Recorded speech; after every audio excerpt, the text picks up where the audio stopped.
ये एक अच्छी खबर हो सकती है ऐसी कंपनियों के लिए जिन्होंने कतर के अंदर में किसी बैंक से। अस्सलाम वालेकुम दोस्तों, मैं हूं असलम आलम और आप देख रहे हैं गल्फ एक्सपर्ट।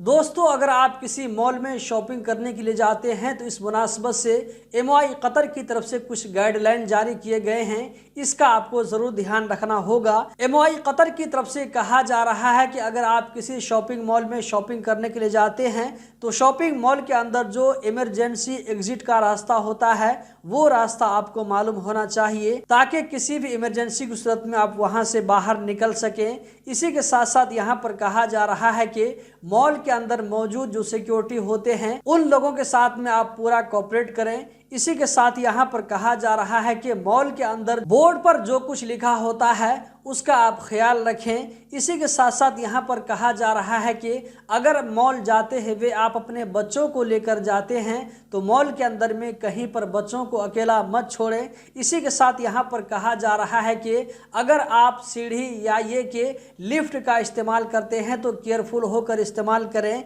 इसी के साथ साथ यहाँ पर कहा जा रहा है कि आज के ज़माने में अगर आपके मोबाइल पर किसी तरह का अलर्ट मैसेज आता है तो उसको ज़रूर ध्यान रखें। अगला अपडेट यहाँ पर आप लोगों को रेफरेंस के साथ में नज़र आ रहा होगा। दोस्तों, आप लोगों को मालूम होगा कि 2-4-5 दिनों पहले कतरी समंदर में एक हेलीकॉप्टर ड्यूटी के दरमियान गिर करके तबाह हो गया। डूबने की वजह से 7 लोग शहीद हो जाते हैं, जिसमें कतरी भी थे और तुर्की के लोग भी शामिल थे। तो इसके बारे में शूरा कौंसिल की तरफ से इनके खानदान वालों से हमदर्दी जताई गई है। शहीद होने वाले लोगों के खानदानों से गहरी ताज़ियत और दिली हमदर्दी का इजहार किया गया शूरा कौंसिल की तरफ से। अगला अपडेट यहाँ पर आप लोगों को रेफरेंस के साथ नजर आ रहा होगा।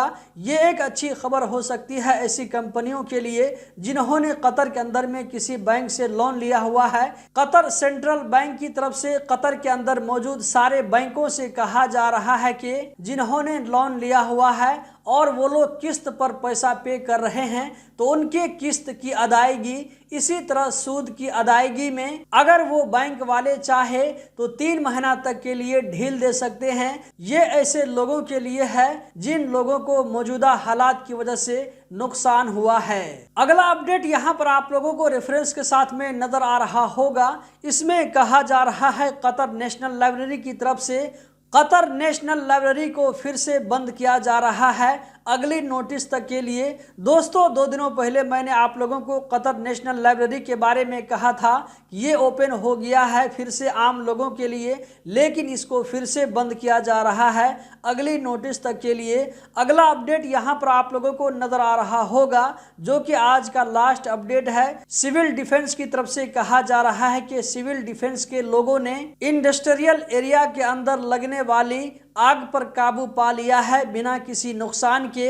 ये आग क्यों लगी इसके बारे में यहाँ पर वजाहत नहीं दी गई है। दोस्तों, इस वीडियो में इतना ही। इस तरह की मजीद वीडियो देखते रहने के लिए हमारे साथ में जुड़े रहें। वीडियो को आगे ज़रूर शेयर करें। बहुत बहुत शुक्रिया।